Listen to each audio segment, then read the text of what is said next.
kalau memang itu memang ada backingannya, secara terbuka disampaikan kepada publik siapa yang backingi.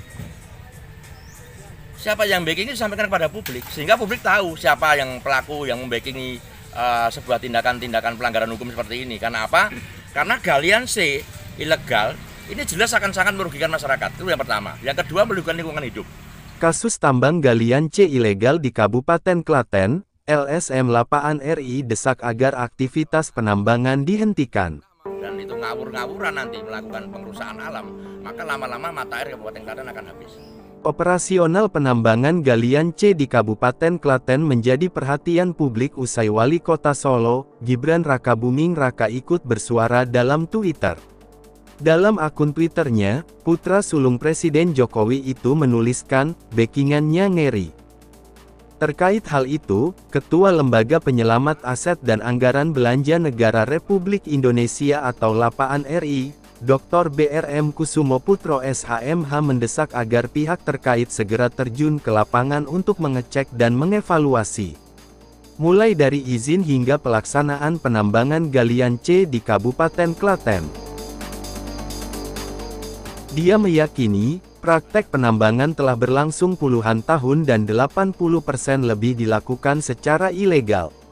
Pihaknya juga mendesak agar seluruh penambang galian C yang tidak berizin harus dihentikan operasionalnya termasuk alat berat dan armada angkut perlu diamankan sebagai barang bukti. Pria yang berprofesi sebagai advokat itu juga mempertanyakan perihal penambang galian C yang beroperasi di kawasan Desa Gunung Gajah, Kabupaten Klaten. Aktivitas penambangan tersebut mengakibatkan kerusakan jalan sejauh 4 km. Alhasil, masyarakat sangat dirugikan. Untuk itu, Kusumo mendesak agar pengusaha maupun orang yang terlibat dalam aktivitas penambangan ilegal di wilayah Klaten segera ditindak tegas. Mengingat, aktivitas penambangan ilegal mempengaruhi ekosistem lingkungan dan dapat menimbulkan dampak negatif di kehidupan masyarakat.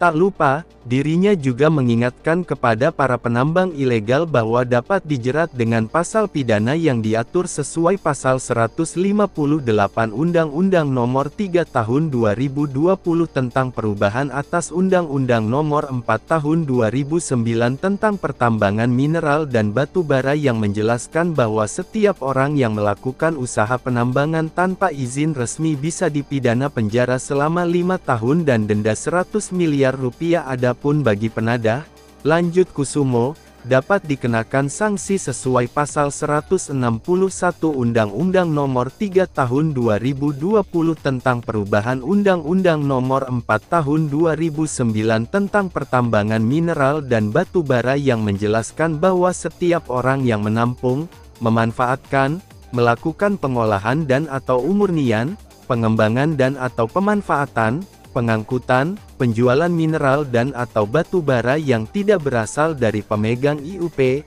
IUPK, IPR, SIPB atau izin sebagaimana dimaksud dalam pasal 35 ayat 3 huruf C dan huruf G, pasal 104, atau pasal 105 dapat dipidana penjara paling lama 5 tahun dan denda paling banyak 100 miliar rupiah.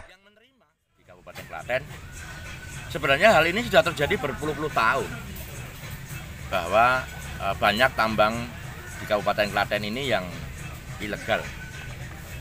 Dan menurut saya, kemungkinan ada sekitar 80% lebih tambang di Kabupaten Klaten ini yang ilegal. Dan juga sudah habis masa berlakunya. Oleh karena itu, karena Lapaan RI juga menyayangkan tindakan hukum yang sudah jelas-jelas terjadi, yaitu sudah sekitar 4 bulan yang lalu, kasus tambang ilegal di Gunung Gajah. Jelas-jelas itu telah merusak lingkungan, terutama jalan sepanjang 4 km itu rusak parah dan sudah menjadi viral. Tetapi tindakan hukumnya sampai sekarang juga tidak jelas. Tidak ada penahanan tersangkanya, lalu tidak disampaikan ke publik siapa tersangkanya, lalu juga siapa yang bertanggung jawab, lalu juga tidak ada penahanan alat berat yang digunakan untuk melakukan galian C. itu kami menyayangkan bahwa ini menunjukkan bahwa aparat penegak hukum di Kabupaten Klaten dan juga untuk Polda Jawa Tengah, terutama Diskrimsus Polda Jawa Tengah, juga ISDM yang ke SDM Semarang perlu dipertanyakan kinerjanya. Oleh karena itu perlu kami sampaikan bahwa seharusnya galian C ini tidak hanya pelaku galian C ilegal saja yang diproses hukum, tetapi juga yang menerima galian C ilegal itu juga diproses hukum karena ini masuk dalam pasal 480. Tetapi itu tidak dilakukan. Nah, dengan adanya saat ini bahwa di wilayah daerah Kabupaten Klaten disinyalir banyak diduga galian C, sekali lagi saya sampaikan bahwa ini terjadi berpuluh-puluh tahun. Kenapa sekarang baru mencuat persoalan ini? Dan perlu kami sampaikan juga bahwa kalau memang itu memang ada backingannya, secara terbuka disampaikan kepada publik siapa yang backingi. Siapa yang backingi disampaikan kepada publik, sehingga publik tahu siapa yang pelaku yang membackingi sebuah tindakan-tindakan pelanggaran hukum seperti ini. Karena apa? Karena galian C ilegal ini jelas akan sangat merugikan masyarakat. Itu yang pertama. Yang kedua, merugikan lingkungan hidup.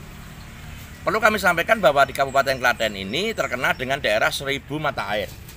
Ketika nanti terjadi penambangan ilegal dan ini penambangannya tidak diatur sesuai dengan peraturan perundang-undangan dan itu ngawur-ngawuran nanti melakukan pengerusakan alam, maka lama-lama mata air Kabupaten Klaten akan habis. Dan ketika mata air Kabupaten Klaten ini nanti akan habis, maka akan sangat berdampak, lingkungannya akan sangat besar sekali. Terutama pariwisata. Jelas ya, di Kabupaten Klaten banyak sekali pariwisata yang ada umbul yang banyak sekali menyerap pariwisata Kabupaten Klaten. Yang kedua, pertanian. Pertanian Kabupaten Klaten ini sangat luar biasa. Karena Kabupaten Klaten ini merupakan penghasil padi terbesar seluruh raya. Ini. Yang kedua, yang ketiga adalah bahwa ini juga akan merugikan, berdampak kepada lingkungan, yaitu akhirnya mata air di wilayah Kabupaten Klaten akan habis dan Klaten akan mengalami kekeringan. Dan ini sangat berbahaya sekali.